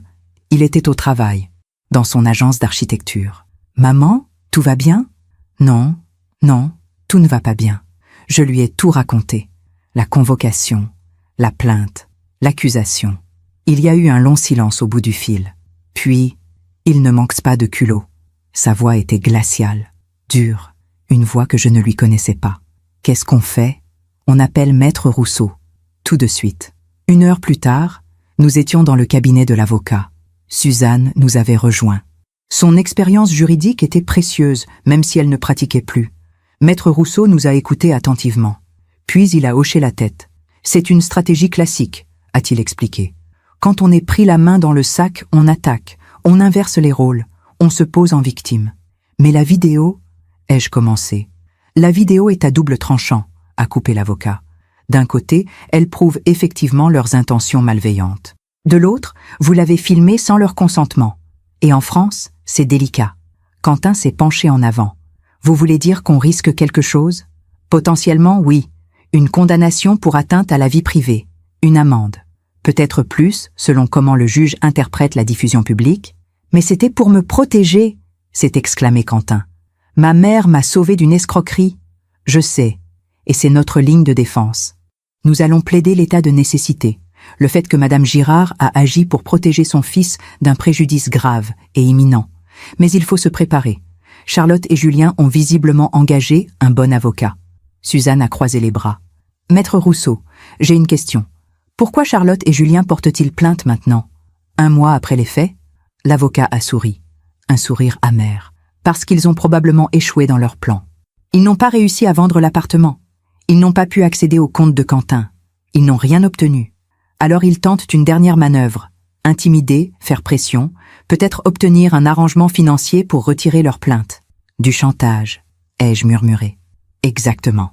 Cette nuit-là, je n'ai pas fermé l'œil. Je tournais et retournais dans mon lit, pensant à tout ce qui pourrait arriver. Et si je perdais le procès? Et si je devais payer une amende que je ne pouvais pas me permettre? Et si j'avais un casier judiciaire? Mais surtout, et si, en voulant sauver mon fils, je lui avais créé encore plus de problèmes? Le lendemain, lundi 16 décembre, nous nous sommes rendus au commissariat. Maître Rousseau nous accompagnait. Le commissaire Blanchard était un homme d'une 50aine d'années, aux cheveux poivre et sel, au regard fatigué de quelqu'un qui a vu trop de mensonges dans sa carrière. Il nous a reçus dans son bureau, sobre, fonctionnel, avec une fenêtre qui donnait sur une cour intérieure grise. « Madame Girard, Monsieur Girard, a-t-il commencé, je vais être direct avec vous. Mademoiselle Dufresne et Monsieur Mercier affirment que vous avez orchestré une campagne de dénigrement à leur encontre. Ils demandent 15 000 € de dommages et intérêts chacun, 30 000 € au total. 30 000 €. J'ai senti le sol se dérober sous mes pieds. Commissaire, est intervenu Maître Rousseau. Puis-je vous rappeler que mes clients ont en leur possession une vidéo qui prouve clairement que Mademoiselle Dufresne et Monsieur Mercier ont comploté pour escroquer Monsieur Girard? Le commissaire a hoché la tête. J'ai visionné cette vidéo. Elle est effectivement compromettante pour les plaignants. Alors, comment peuvent-ils porter plainte contre nous? Parce que le droit est complexe, maître. On peut être à la fois victime et coupable dans des affaires différentes. Le commissaire s'est tourné vers moi. Madame Girard, pourquoi avez-vous filmé cette conversation? J'ai respiré profondément. Parce que j'avais surpris une première conversation par hasard. Et que je savais que si je ne prouvais pas ce que j'avais entendu, personne ne me croirait. Charlotte était une manipulatrice parfaite. Elle aurait retourné la situation contre moi. Alors, j'ai voulu des preuves, pour protéger mon fils. Vous savez que filmer quelqu'un à son insu est illégal? Je le sais maintenant. Mais sur le moment, je ne pensais qu'à une chose, empêcher mon fils de se faire voler toute sa vie. Le commissaire a noté quelque chose sur son carnet. Puis il s'est tourné vers Quentin. Monsieur Girard, vous confirmez que vous ignoriez les intentions de Mademoiselle Dufresne avant le jour du mariage? Absolument. Je l'aimais. Je lui faisais confiance. Je lui avais donné accès à tout. Mes comptes, mes biens, mes secrets. Elle jouait un rôle depuis le début. Et vous n'aviez aucun soupçon? Quentin a serré les mâchoires. Non, parce que quand on aime, on ne cherche pas la traîtrise. On fait confiance. Le commissaire a refermé son carnet. Bien, je vais transmettre tout cela au procureur. Il décidera s'il y a lieu de poursuivre ou non. En attendant, je vous conseille fortement de ne pas contacter Mademoiselle Dufresne ou Monsieur Mercier. Aucun contact, aucun message, rien. Nous n'avions aucune intention de le faire, ai-je répondu. Parfait. Vous pouvez partir. Je vous tiendrai informé. Nous sommes sortis du commissariat vers 15h30. Le ciel était gris. Une petite bruine tombait sur Paris. Quentin était silencieux, tendu. « Ils ne gagneront pas », a dit Maître Rousseau en nous raccompagnant vers le métro. Leur plainte est une tentative de diversion. Quand le procureur verra la vidéo, il comprendra qui sont les vrais coupables. Vous en êtes sûr ? Ai-je demandé, la voix tremblante. Certain. Mais malgré les assurances de l'avocat, je ne pouvais pas m'empêcher de m'inquiéter. Parce que parfois, la justice ne voit pas ce qui est évident. Parfois, elle se perd dans les détails, dans les procédures, dans les interprétations. Et parfois, les manipulateurs s'en sortent. Le 18 décembre, 2 jours plus tard, nous avons reçu un appel de Maître Rousseau. « J'ai une nouvelle », a-t-il annoncé. « Bonne ou mauvaise ?» a demandé Quentin, le téléphone en haut-parleur. « Les deux. Le procureur a décidé de classer sans suite la plainte de Charlotte et Julien. Il estime qu'il n'y a pas matière à poursuivre. » J'ai senti un immense soulagement m'envahir. C'est merveilleux. Attendez, il y a autre chose. Le ton de l'avocat s'est fait plus grave. Le procureur a également ouvert une enquête contre Charlotte Dufresne et Julien Mercier pour tentative d'escroquerie, sur la base de la vidéo que vous avez filmée. Quentin et moi, nous sommes regardés. « Qu'est-ce que ça veut dire ?» a demandé mon fils. « Ça veut dire qu'ils vont être convoqués, interrogés, peut-être même poursuivis. Et nous, vous êtes les victimes. Vous n'avez rien à craindre. » Pour la première fois depuis des semaines, j'ai senti un poids se lever de mes épaules. La justice. La vraie justice. Celle qui ne se laisse pas manipuler par les larmes de crocodile et les mensonges bien emballés. Le 20 décembre au matin, j'ai reçu un message sur mon téléphone. Un numéro inconnu. J'ai hésité à l'ouvrir. Mais la curiosité a été plus forte. « Vous avez gagné, Madame Girard. Vous êtes contente ? Vous avez détruit ma vie. J'espère que vous pourrez vivre avec ça. Charlotte. » J'ai lu le message 3 fois. Puis j'ai fait quelque chose que je n'aurais jamais cru possible. J'ai répondu. « Charlotte, je n'ai pas détruit votre vie. Vous l'avez fait vous-même. Le jour où vous avez décidé de mentir, de manipuler, de voler. J'ai juste empêché que vous détruisiez celle de mon fils. Et je le referai sans hésiter. » J'ai appuyé sur « Envoyer ». Et j'ai bloqué son numéro. Ce soir-là, Quentin et moi avons dîné ensemble. Suzanne nous avait rejoints. Marc aussi. Nous avons parlé. Ri. Pour la première fois depuis longtemps. « Tu sais, maman ?» a dit Quentin à un moment. « Je commence à comprendre quelque chose. »« Quoi, mon chéri ?» ?»« Que parfois, perdre quelqu'un qu'on croyait aimer, c'est en réalité gagner sa liberté. » J'ai souri, les larmes aux yeux. « Tu as raison. » Et que la meilleure chose qui me soit arrivée dans toute cette histoire, il s'est interrompu, m'a regardé dans les yeux.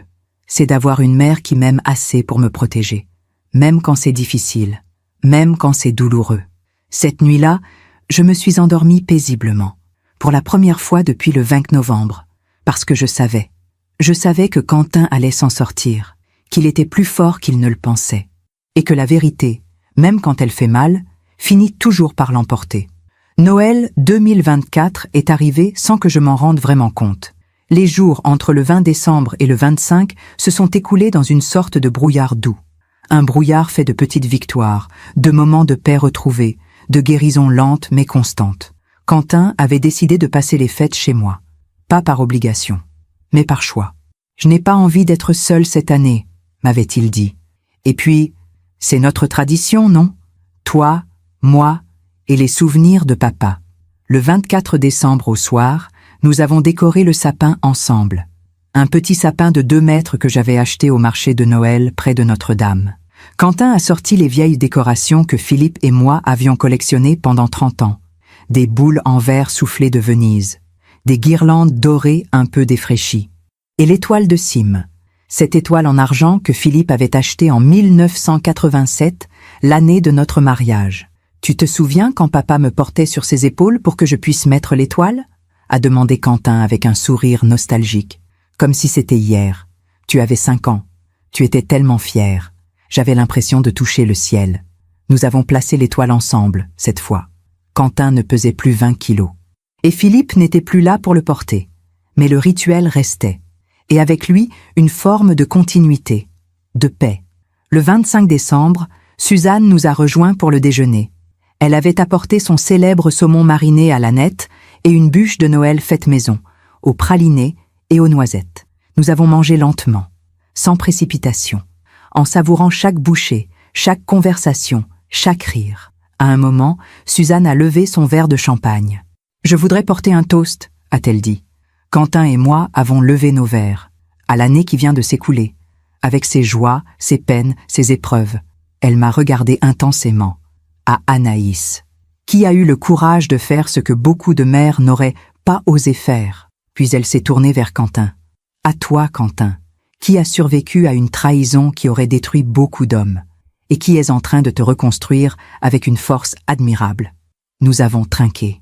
Et dans ce tintement de verre, il y avait quelque chose de sacré, de lumineux, l'espoir, cet espoir fragile mais tenace que malgré tout, la vie continue, et qu'elle peut encore être belle.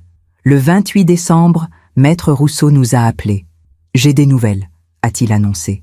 Quentin a mis le téléphone en haut-parleur. « Bonne, j'espère ?» ai-je demandé. « Oui, le procureur a décidé de poursuivre Charlotte Dufresne et Julien Mercier. L'audience préliminaire est fixée au 14 janvier 2025. Mon cœur a fait un bond. Qu'est-ce que ça signifie exactement?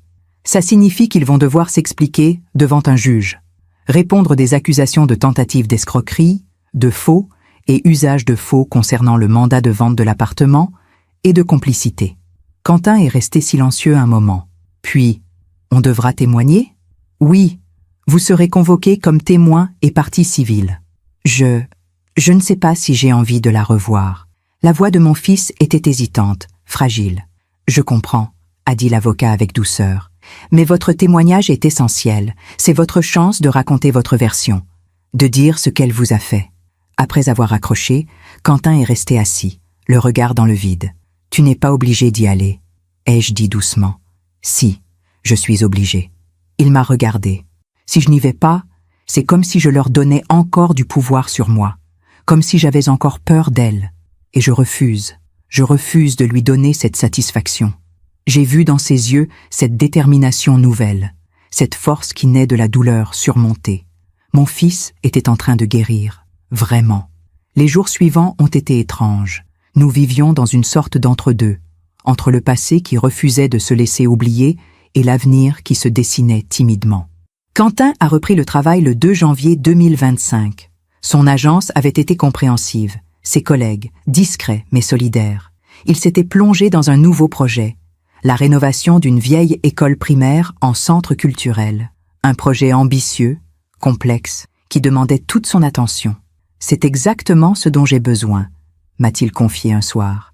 Quelque chose qui me force à penser à autre chose, à créer, à construire. Le 8 janvier, nous avons reçu la convocation officielle pour l'audience du 14 janvier, 10 heures du matin, tribunal de grande instance de Paris. J'ai relu le document plusieurs fois. Chaque ligne me rappelait que ce cauchemar n'était pas tout à fait terminé. Mais cette fois, nous étions prêts. Le 13 janvier au soir, la veille de l'audience, Quentin et moi avons dîné chez moi. Il était nerveux. Je le voyais à sa façon de jouer avec sa fourchette, de boire son verre d'eau par petites gorgées rapides. « Et si elle ment ?» a-t-il demandé soudainement. « Si elle invente une histoire? Si elle dit que tout était une blague, un malentendu? Elle a la vidéo contre elle, ai-je répondu. Ses propres mots, sa propre voix, elle ne peut pas nier. Mais elle peut minimiser, manipuler, c'est son talent. » Je me suis levée, je me suis assise à côté de lui. J'ai pris ses mains dans les miennes. « Quentin, écoute-moi. Charlotte est une manipulatrice. C'est vrai. Mais demain, elle ne sera pas face à toi. Elle sera face à un juge, face à des preuves, face à la loi. Et la loi, elle, ne se laisse pas séduire. » Il a hoché la tête, lentement. « J'espère que tu as raison. J'ai raison. Cette nuit-là, je n'ai presque pas dormi. Je pensais à tout. Au 20 novembre, à la vidéo, à la chapelle, au regard choqué des invités, au visage défait de mon fils. Et je pensais aussi à demain. À ce moment où Charlotte et Julien allaient devoir répondre de leurs actes. La justice, enfin. Le 14 janvier 2025, nous sommes arrivés au tribunal à 9h30. Maître Rousseau nous attendait devant l'entrée. Il portait sa robe d'avocat. Sérieux. Professionnel. « Vous êtes prêts ?» a-t-il demandé. « Autant qu'on peut l'être », a répondu Quentin. La salle d'audience était plus petite que je ne l'imaginais. Des murs beiges, des rangées de chaises en bois, un bureau surélevé pour le juge. Tout était sobre, froid, impersonnel. Nous nous sommes assis au premier rang, côté partie civile. Et puis, ils sont entrés. Charlotte et Julien. Charlotte portait un tailleur gris, sobre, presque austère, Ses cheveux étaient attachés en chignon strict, pas de maquillage, ou presque. Elle jouait la carte de la simplicité, de l'innocence. Julien, à côté d'elle, portait un costume anthracite. Il avait l'air fatigué, vieilli, comme si ces 2 mois avaient été un enfer pour lui aussi. Ils ne nous ont pas regardés, pas une seule fois. Le juge est entré. Un homme d'une 60aine d'années, aux cheveux blancs, aux lunettes rondes. Il s'est assis, a ouvert le dossier. Affaire numéro 342/2024. Charlotte Dufresne et Julien Mercier, prévenus de tentatives d'escroquerie et de faux. Sa voix était claire, ferme. Maître Dubois, vous représentez les prévenus? Une femme d'une 50aine d'années s'est levée, grande, élégante, l'avocate de Charlotte et Julien. Oui, votre honneur. Maître Rousseau, vous représentez la partie civile? Notre avocat s'est levé. Oui, votre honneur. Le juge a ajusté ses lunettes. Il a regardé Charlotte et Julien. Mademoiselle Dufresne, Monsieur Mercier, vous êtes accusé d'avoir comploté pour escroquer Monsieur Quentin Girard, de vous être approprié frauduleusement des biens qui ne vous appartenaient pas et d'avoir falsifié des documents. Comment plaidez-vous? Maître Dubois s'est levé. Votre honneur, mes clients plaident non coupables. Ils reconnaissent avoir eu une conversation malheureuse, mais contestent toute intention criminelle. Le juge a hoché la tête. Très bien. Nous allons entendre les témoignages. Maître Rousseau, appelez votre premier témoin. J'appelle Madame Anaïs Girard. Mon cœur s'est mis à battre à toute vitesse. Je me suis levé. J'ai avancé vers la barre des témoins. J'ai posé ma main sur la Bible. Je jure de dire la vérité, toute la vérité. Rien que la vérité. Ma voix était tremblante, mais claire. Le juge m'a regardé. Madame Girard, racontez-nous ce qui s'est passé le 20 novembre 2024. J'ai respiré profondément et j'ai commencé. J'ai raconté tout, la découverte, la première conversation surprise par hasard, la décision de filmer, les mots exacts de Charlotte. Il est un idiot. Après la cérémonie, on prend l'argent et on s'enfuit. Le plan pour vider le compte joint, la vente illégale de l'appartement, le vol programmé de la collection de montres, et enfin, la décision de tout révéler pendant la cérémonie. Pendant que je parlais, Charlotte me regardait. Ses yeux étaient durs, froids, remplis de haine. Mais je ne baissais pas le regard, parce que j'avais dit la vérité. Et la vérité, elle, ne baisse jamais les yeux. Quand j'ai terminé, Maître Dubois s'est levé. Madame Girard, vous admettez donc avoir filmé ma cliente sans son consentement? Oui. Vous admettez avoir diffusé cette vidéo publiquement, devant des dizaines de personnes, dans le but de l'humilier? Non, pas pour l'humilier. Pour sauver mon fils. L'avocate a souri. Un sourire glacial. Madame Girard, n'est-il pas vrai que vous n'avez jamais aimé ma cliente? Que vous avez tout fait pour séparer votre fils d'elle? Non, c'est faux. Vraiment? Plusieurs témoins affirment que vous étiez froide avec elle, distante, que vous ne l'avez jamais acceptée. J'avais des doutes, mais je n'ai rien fait contre elle, jusqu'à ce que je découvre la vérité. Maître Dubois a levé les yeux au ciel. La vérité. Ou votre interprétation d'une conversation privée sortie de son contexte? Ce n'était pas hors contexte, c'était clair, explicite. Votre honneur, a coupé Maître Rousseau. Nous avons la vidéo. La cour peut en juger elle-même. Le juge a hoché la tête. Effectivement, nous allons visionner cette vidéo maintenant. Un greffier a installé un écran. La vidéo a commencé. 3 minutes et 47 secondes. Chaque mot, chaque geste, chaque sourire complice entre Charlotte et Julien. Dans la salle, le silence était absolu. Quand la vidéo s'est terminée, le juge a retiré ses lunettes. Il les a nettoyées lentement. Puis, il a regardé Charlotte et Julien. Mademoiselle Dufresne, Monsieur Mercier, j'aimerais entendre votre version des faits. Charlotte s'est levée. Elle a pris une grande inspiration et elle a commencé à parler, d'une voix douce, tremblante, avec des larmes dans les yeux. L'actrice parfaite, une dernière fois.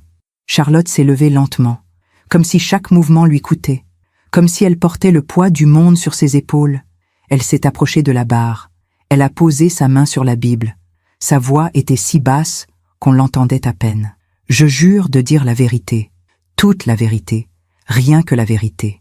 Le juge l'a regardée par-dessus ses lunettes. Mademoiselle Dufresne, après avoir visionné cette vidéo, qu'avez-vous à dire pour votre défense? Charlotte a baissé les yeux. Une larme a coulé sur sa joue. Une seule, parfaitement placée. Votre honneur, a-t-elle commencé d'une voix tremblante. Je ne vais pas nier que cette conversation a eu lieu, ni que les mots que j'ai prononcés étaient terribles. Elle a marqué une pause, comme pour reprendre contenance. Mais je voudrais expliquer le contexte, le vrai contexte. Le juge a hoché la tête. Je vous écoute. Charlotte a respiré profondément, puis elle a commencé à raconter son histoire. J'ai rencontré Quentin en mars 2023. C'était lors d'un vernissage à la galerie où je travaillais. Il était différent, sensible, gentil. Nous avons parlé pendant des heures, et pour la première fois de ma vie, j'ai cru avoir rencontré quelqu'un de bien. Sa voix se brisait par moments. Elle essuyait ses larmes avec un mouchoir qu'elle tenait dans sa main. Au début, tout était parfait, mais petit à petit, j'ai commencé à sentir une pression. Quelle pression ? A demandé le juge. Celle de sa mère. Charlotte s'est tournée vers moi. Ses yeux rouges me fixaient avec une intensité troublante. Madame Girard ne m'a jamais acceptée. Dès le premier jour, elle me regardait comme si j'étais indigne de son fils. Elle trouvait toujours quelque chose à redire. Ma façon de m'habiller, mes choix de carrière, mes origines. C'est faux, ai-je voulu protester. Mais Maître Rousseau a posé une main sur mon bras. Laissez-la parler, a-t-il murmuré. Elle se perd elle-même. Charlotte a continué. J'ai essayé. Vraiment. J'ai tout fait pour lui plaire. Mais rien n'était jamais assez bien. Et Quentin était tellement attaché à elle qu'il ne voyait pas ce qu'elle me faisait subir. Elle a marqué une pause. Une autre larme. Alors oui, un jour, j'ai craqué. J'étais en colère, frustrée. J'ai dit des choses horribles à Julien. Des choses que je ne pensais pas vraiment. C'était une façon d'évacuer ma rage, de fantasmer sur une vie où je ne serais plus jugée en permanence. Le juge a froncé les sourcils. Vous dites que c'était un fantasme ? Que vous n'aviez aucune intention réelle de voler Monsieur Girard ? Exactement, votre honneur. C'était, comment dire, une conversation exutoire. Comme quand on dit « j'ai envie de tout plaquer » sans vraiment le faire. Pourtant, a coupé le juge en feuilletant le dossier, il apparaît que l'appartement de Monsieur Girard a effectivement été mis en vente, avec un mandat signé frauduleusement. Comment expliquez-vous cela ? Charlotte a hésité. Pour la première fois, son masque a vacillé. C'était une erreur. J'ai pensé que ce serait une bonne idée de vendre pour acheter quelque chose de plus grand. Pour notre futur. J'ai fait signer le mandat à Quentin. Il était d'accord. Ce n'est pas vrai, s'est exclamé Quentin en se levant brusquement. Je n'ai jamais signé ce mandat. Jamais. Le juge a frappé son marteau. Monsieur Girard, vous témoignerez en temps voulu. Asseyez-vous, s'il vous plaît. Charlotte a continué, la voix maintenant plus ferme, plus assurée. Quentin était d'accord au début. Mais ensuite, sa mère l'a manipulé. Elle lui a fait croire que je voulais le voler. Elle a tout orchestré, cette vidéo, cette humiliation publique au mariage. Tout, pour me faire passer pour un monstre. Pourquoi aurait-elle fait ça ? A demandé le juge. Charlotte m'a regardé. Ses yeux brillaient maintenant de quelque chose qui ressemblait à du triomphe, parce qu'elle ne supporte pas l'idée que son fils aime quelqu'un d'autre qu'elle. Un murmure a parcouru la salle. Quelques personnes se sont penchées les unes vers les autres. J'ai senti mon sang bouillir, mais je suis restée immobile, silencieuse, parce que Maître Rousseau avait raison. Charlotte se perdait elle-même. Chaque mensonge la rendait moins crédible. Le juge s'est tourné vers Maître Rousseau. « Vous souhaitez poser des questions à la prévenue ?» Notre avocat s'est levé, lentement, calmement. « Oui, votre honneur. » Il s'est approché de Charlotte. Il l'a regardée droit dans les yeux. « Mademoiselle Dufresne, vous affirmez que la conversation enregistrée était un fantasme, une simple évacuation de colère. » « Oui. Pourtant, dans cette conversation, vous mentionnez des détails très précis. Le compte joint, la collection de montres, la combinaison du coffre, ce sont des informations très concrètes pour un simple fantasme, ne trouvez-vous pas ? Charlotte a ouvert la bouche, puis l'a refermée. Et concernant Julien Mercier, a continué Maître Rousseau, le meilleur ami de Monsieur Girard, celui qui devait être son témoin. Pourquoi auriez-vous choisi de partager ce fantasme avec lui ? Parce que Julien me comprenait. Il voyait ce que je subissais. Vraiment ? Ou parce qu'il était votre complice depuis le début ? Non, ce n'est pas... Maître Rousseau s'est tourné vers le juge. Votre honneur, j'aimerais rappeler à la cour que Monsieur Mercier et Mademoiselle Dufresne ont été vus ensemble à plusieurs reprises avant le mariage. Des témoins les ont aperçus dans des restaurants, des hôtels. Leur relation n'était pas qu'amicale. Charlotte a pâli. C'est faux. J'ai des relevés de cartes bancaires, a continué l'avocat. Des réservations d'hôtels au nom de Monsieur Mercier, avec une personne accompagnante, à des dates où Monsieur Girard était en déplacement professionnel. Le juge a regardé Charlotte. Son expression s'était durcie. Mademoiselle Dufresne, je vous pose la question directement. Aviez-vous une relation amoureuse avec Monsieur Mercier pendant vos fiançailles avec Monsieur Girard? Le silence. Long, pesant. Puis, finalement, dans un murmure à peine audible, oui. Le murmure dans la salle s'est transformé en exclamations étouffées. Le juge a frappé son marteau. Silence. Il s'est tourné vers Charlotte. Depuis combien de temps? Charlotte a baissé la tête. Depuis mai 2024, 6 mois avant le mariage. Quentin, à côté de moi, s'est effondré sur sa chaise, comme si on venait de le frapper. Ses mains tremblaient. 6 mois, a-t-il murmuré. Pendant 6 mois, elle, avec lui, je lui ai pris la main. Je l'ai serré fort. Je suis là, ai-je murmuré. Je suis là. Le juge a retiré ses lunettes. Il les a nettoyées longuement. Puis il a regardé Charlotte avec une expression que je ne peux décrire que comme du dégoût. Mademoiselle Dufresne, asseyez-vous. J'en ai assez entendu. Charlotte est retournée à sa place, tête baissée, les épaules affaissées. Le masque était tombé, définitivement. Monsieur Mercier, a appelé le juge. À la barre. Julien s'est levé. Il marchait comme un homme allant à l'échafaud, les épaules voûtées, le regard fuyant. Il a juré. Puis, il s'est assis. Monsieur Mercier, a commencé le juge, confirmez-vous avoir eu une relation amoureuse avec mademoiselle Dufresne pendant qu'elle était fiancée à votre meilleur ami? Oui. Sa voix était à peine un souffle. Confirmez-vous avoir participé à un plan visant à escroquer monsieur Girard? Un long silence. Monsieur Mercier, je vous rappelle que vous êtes sous serment. Julien a levé les yeux vers Quentin. Pour la première fois depuis le début de l'audience. Dans son regard, j'ai vu quelque chose. De la honte, du remords, de la douleur. Oui, a-t-il finalement murmuré. Oui, nous avions un plan, Charlotte et moi. Le juge a hoché la tête. Expliquez ce plan. Julien a pris une longue inspiration. Puis, il a commencé à parler.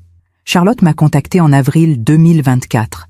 Elle m'a dit qu'elle ne pouvait plus continuer avec Quentin, qu'elle voulait partir, mais qu'elle n'avait pas d'argent. Il a marqué une pause. Au début, je lui ai dit de juste rompre, de partir dignement, mais elle avait d'autres idées. Lesquelles? Elle savait que Quentin avait hérité de son père, l'appartement, les montres, les économies. Elle voulait en prendre une partie, avant de partir. Et vous avez accepté? Julien a fermé les yeux. Oui, parce que j'étais amoureux d'elle, stupidement, aveuglément, et parce que j'avais besoin d'argent aussi. Ma société était au bord de la faillite. J'étais endettée. Charlotte m'a dit qu'on pourrait tout recommencer. Ensemble, ailleurs. Alors vous avez trahi votre ami d'enfance. Un silence. Oui. Le juge s'est tourné vers Quentin. Monsieur Girard, souhaitez-vous témoigner? Quentin s'est levé, lentement. Ses jambes tremblaient légèrement. Mais il a marché jusqu'à la barre, la tête haute. Il a juré. Puis il s'est tourné vers le juge. Votre honneur, je n'ai pas grand-chose à ajouter à ce qui a été dit. Tout est vrai. Charlotte m'a menti. Julien m'a trahi. Ils ont planifié de me voler tout ce que mon père m'avait laissé. Sa voix était calme, posée, mais je sentais la douleur dessous. Mais ce qui me fait le plus mal, ce n'est pas l'argent, ce ne sont pas les montres, c'est la confiance. Il s'est tourné vers Charlotte et Julien. Ils ne le regardaient pas. J'ai fait confiance à Charlotte. Je lui ai donné mon cœur. Je lui ai ouvert ma vie. Je pensais qu'elle m'aimait. Sa voix s'est brisée légèrement. Et toi, Julien, tu étais mon frère. Depuis qu'on a 6 ans, on a grandi ensemble. On a tout partagé. Et tu m'as poignardé dans le dos. Pour de l'argent. Julien a levé les yeux. Des larmes coulaient sur ses joues. Quentin, Non, a coupé mon fils. Tu ne dis rien. Tu n'as rien à dire. Il n'y a pas d'excuse, pas d'explication, juste la trahison. Il s'est tourné vers le juge. Votre honneur, je demande justice, pas vengeance. Juste que la vérité soit reconnue, que leurs actes aient des conséquences. Le juge a hoché la tête. Merci, monsieur Girard. Vous pouvez vous asseoir. Quentin est revenu à sa place. Je lui ai pris la main. Elle tremblait. « Tu as été parfait », ai-je murmuré. Il n'a pas répondu, mais il a serré ma main fort. Le juge a feuilleté le dossier une dernière fois. Puis il a regardé Charlotte et Julien. « Mademoiselle Dufresne, Monsieur Mercier, j'ai entendu vos témoignages, j'ai visionné les preuves, et je dois dire que rarement, dans ma carrière, j'ai vu une trahison aussi calculée, aussi froide. » Il a marqué une pause. « Vous n'avez pas simplement menti. Vous avez construit une arnaque sur plusieurs mois. Vous avez manipulé un homme de confiance. Vous avez profité de son amour et de son amitié. Compte tenu de la gravité des faits, je prononce un jugement immédiat. » Tout le monde s'est redressé dans la salle. « Charlotte Dufresne, vous êtes condamnée à 18 mois de prison avec sursis, assortie de 2 ans de mise à l'épreuve. Vous devrez également verser la somme de 20 000 € de dommages et intérêts à Monsieur Girard. » Charlotte a vacillé. Maître Dubois l'a rattrapé par le bras. « Julien Mercier, vous êtes condamné à 15 mois de prison avec sursis, assorti de 2 ans de mise à l'épreuve. Vous devrez verser la somme de 15 000 € de dommages et intérêts à Monsieur Girard. » Julien a baissé la tête. Il n'a pas bougé. De plus, a continué le juge, une interdiction de contact avec Monsieur Quentin Girard et Madame Anaïs Girard est prononcée pour une durée de 5 ans. Toute violation de cette interdiction entraînera l'exécution immédiate de la peine de prison. Il a frappé son marteau. L'audience est levée. Nous sommes sortis du tribunal vers 13 heures. Le soleil brillait faiblement à travers les nuages. L'air était froid, vivifiant. Quentin s'est arrêté sur les marches. Il a regardé le ciel, longuement, puis il a souri, un sourire fatigué. « Mais vrai, c'est fini », a-t-il murmuré. « C'est vraiment fini. Oui, mon chéri, c'est fini. » Il m'a regardé. Ses yeux étaient rouges, mais ils brillaient aussi. « Merci, maman, pour tout. Tu n'as pas à me remercier. Si, sans toi, je serais détruit aujourd'hui, ruiné, et je ne saurais même pas pourquoi. » Nous sommes descendus les marches ensemble. Suzanne et Marc nous attendaient en bas. Ils nous ont serrés dans leurs bras. « Justice est faite », a dit Suzanne avec satisfaction. « La vie peut continuer », a ajouté Marc. Et pour la première fois depuis le 20 novembre 2024, j'ai vraiment cru que c'était vrai. La vie pouvait continuer. Enfin, 6 mois ont passé depuis ce 14 janvier 2025. 6 mois pendant lesquels la vie a repris son cours. Lentement, doucement, comme une rivière qui retrouve son lit après une crue dévastatrice. Aujourd'hui, nous sommes le 20 juillet 2025. L'été parisien bat son plein. Les terrasses sont bondées. Les touristes envahissent les quais de Seine. La ville vibre de cette énergie particulière que seul l'été peut apporter. Et moi, Anaïs Girard, 61 ans, je suis assise sur le banc de notre parc préféré, le Luxembourg, celui où Philippe m'emmenait tous les dimanches, celui où Quentin jouait enfant, celui qui a vu toute notre histoire familiale se dérouler. Quentin est assis à côté de moi. Il mange une glace à la pistache, son parfum préféré depuis qu'il a 8 ans. Certaines choses ne changent jamais. Il sourit, un vrai sourire, celui qui monte jusqu'aux yeux, celui qui dit que la paix est revenue. « Tu sais, maman, » dit-il en regardant les enfants jouer près du bassin, « je ne pensais pas que je pourrais à nouveau être heureux. Et pourtant, tu l'es. Oui, grâce à toi. » Je secoue la tête. « Non, grâce à toi, à ta force, à ta capacité de guérison. Moi, je t'ai juste donné un coup de pouce. » Il rit. Un sacré coup de pouce. « Tu as fait exploser mon mariage devant 72 personnes. Un mariage qui n'aurait jamais dû avoir lieu. » C'est vrai. Il termine sa glace, jette le bâtonnet dans une poubelle, puis il se tourne vers moi. « Tu te demandes parfois ce qu'ils sont devenus? Charlotte et Julien ?» Je réfléchis un instant. Parfois, mais de moins en moins. Moi aussi. Au début, j'y pensais tout le temps. Je me demandais s'ils étaient ensemble, s'ils regrettaient, s'ils souffraient. Et maintenant? Maintenant, je m'en fiche. Il regarde le ciel. Bleu. Parfaitement bleu. Tu sais ce que Madame Lefebvre m'a dit la semaine dernière? Madame Lefebvre, sa thérapeute. Quentin continue à la voir, tous les jeudis, même maintenant que la tempête est passée. Non quoi? Elle m'a dit que pardonner, ce n'est pas oublier. Ce n'est pas excuser. C'est juste se libérer du poids de la rancœur. Elle a raison. Alors j'ai décidé. Je pardonne à Charlotte. Je pardonne à Julien. Pas pour eux, pour moi. Je sens les larmes me monter aux yeux. Mais ce sont des larmes de fierté, de joie.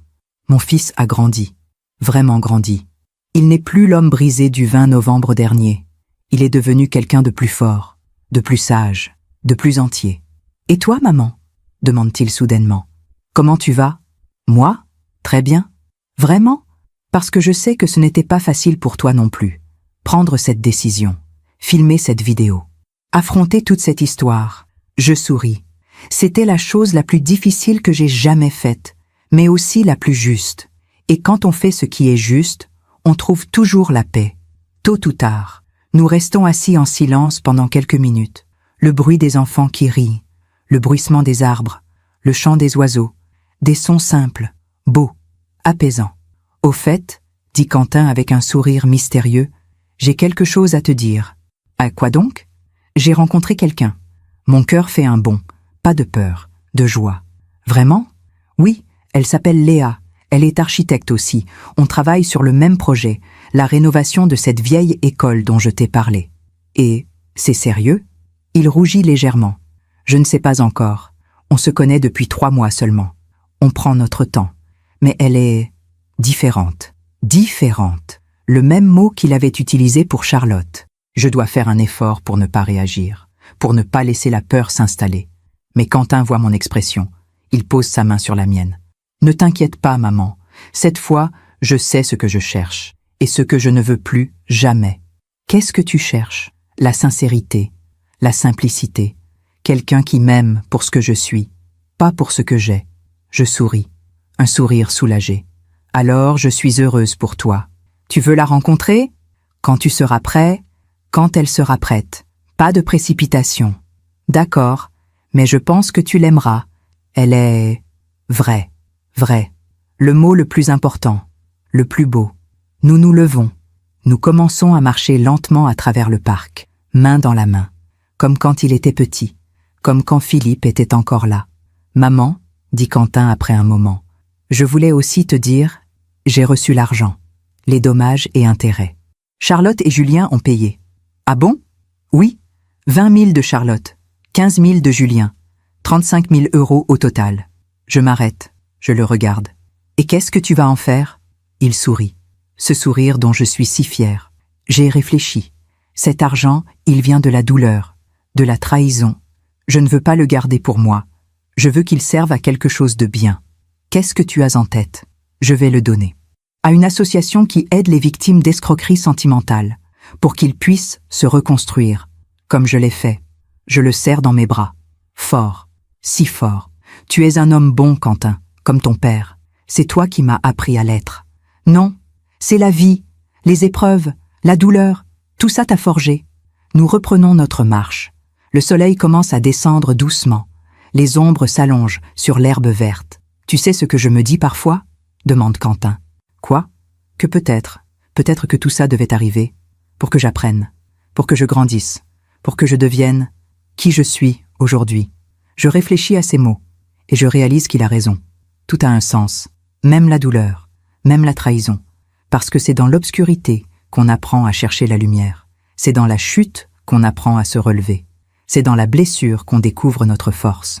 Et si je n'avais pas découvert leur plan ce matin-là, je demande.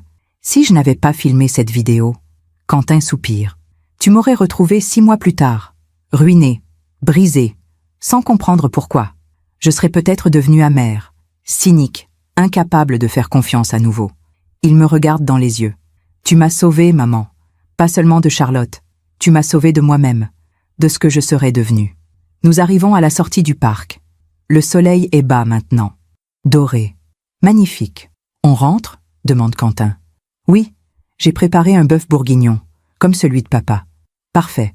En marchant vers le métro, je pense à tout ce chemin parcouru. Du 20 novembre 2024 à aujourd'hui. 8 mois. 8 mois qui ressemblent à une vie entière. Je pense à Charlotte, à Julien, à où ils sont, à ce qu'ils font. Maître Rousseau nous a dit, il y a quelques semaines, qu'ils avaient quitté Paris, qu'ils ne vivaient plus ensemble. Que Charlotte était retournée chez ses parents dans le sud de la France, que Julien avait trouvé un travail dans une petite ville de province. Leurs vies ont continué aussi, mais pas comme ils l'avaient imaginé. Parce que la vie a cette manière étrange de rendre justice. Pas toujours comme on l'attend, pas toujours rapidement, mais toujours. Charlotte voulait l'argent, la liberté, l'évasion. Elle a obtenu la honte, l'isolement, un casier judiciaire. Julien voulait sauver son entreprise, recommencer ailleurs. Il a perdu son meilleur ami, sa réputation, sa dignité. Et Quentin qui avait tout perdu en une journée, il a retrouvé quelque chose de bien plus précieux. Lui-même, sa force, sa valeur, sa capacité à aimer sans se perdre. Ce soir-là, en préparant le dîner, je repense à toute cette histoire, aux choix que j'ai faits, aux conséquences de ces choix. Si c'était à refaire, est-ce que je le referais? Sans hésiter, parce qu'une mère protège son enfant, toujours, peu importe le prix. Quentin met la table, comme quand il était adolescent. Nous mangeons ensemble, nous parlons de tout et de rien, de son nouveau projet d'architecture, de Léa, de mes projets de voyage cet automne. Nous rions, nous nous chamaillons gentiment sur la cuisson du bœuf, nous partageons une tarte aux fraises en dessert. Des moments simples, ordinaires, mais tellement précieux. Vers 22h, Quentin se prépare à partir. Il a un rendez-vous tôt demain matin. Sur le pas de la porte, il m'embrasse. « Merci pour le dîner, maman. C'était délicieux. Reviens quand tu veux. Promis. Et la semaine prochaine, j'amène Léa, si tu es d'accord. » Bien sûr que je suis d'accord. Il descend les escaliers. Je le regarde partir. Cet homme de 32 ans qui est toujours mon petit garçon. Mais un petit garçon qui est devenu un homme bon, fort, sage. Je ferme la porte, je retourne dans le salon. Je m'assis sur le canapé. À côté de moi, sur la table basse, il y a une photo. Philippe, Quentin et moi. Prise il y a 15 ans, dans ce même parc du Luxembourg, sous les mêmes arbres. Nous sourions tous les trois, insouciants, heureux. Tu vois, mon amour, je murmure à la photo. Notre fils va bien. Il s'en est sorti, comme je te l'avais promis. Et dans le silence de l'appartement, je sens presque la présence de Philippe, son approbation, sa fierté. Avant de me coucher, j'ouvre mon ordinateur. Je vais sur un site d'association, celle que Quentin a mentionnée. L'Association pour les victimes d'escroqueries sentimentales. Je lis leurs histoires, des dizaines d'histoires, des hommes et des femmes qui ont été manipulés, trompés, volés, par des personnes qu'ils aimaient, qu'ils croyaient aimer. Des histoires qui ressemblent à celles de Quentin. Et je comprends quelque chose. Notre histoire n'est pas unique, elle est universelle. Partout, des gens font confiance, aiment, se font trahir. Partout, des parents essaient de protéger leurs enfants, même quand c'est difficile, même quand personne ne comprend. Partout, la vérité finit par éclater. Tôt ou tard, je ferme l'ordinateur, j'éteins la lumière, je me glisse sous les draps, et pour la première fois depuis très longtemps, je m'endors avec le cœur léger, parce que je sais que j'ai fait ce qui était juste, que mon fils est sauvé, que la vie continue, et qu'elle peut être belle, malgré tout. Merci de m'avoir écouté jusqu'au bout. Si cette histoire a touché votre cœur, abonnez-vous et activez la cloche pour entendre d'autres femmes qui ont transformé la douleur en sagesse. Chaque jour, une femme, une leçon de vie. Partagez cette histoire avec quelqu'un que vous aimez. Parfois, une histoire change toute une journée. Que Dieu vous bénisse et à très bientôt.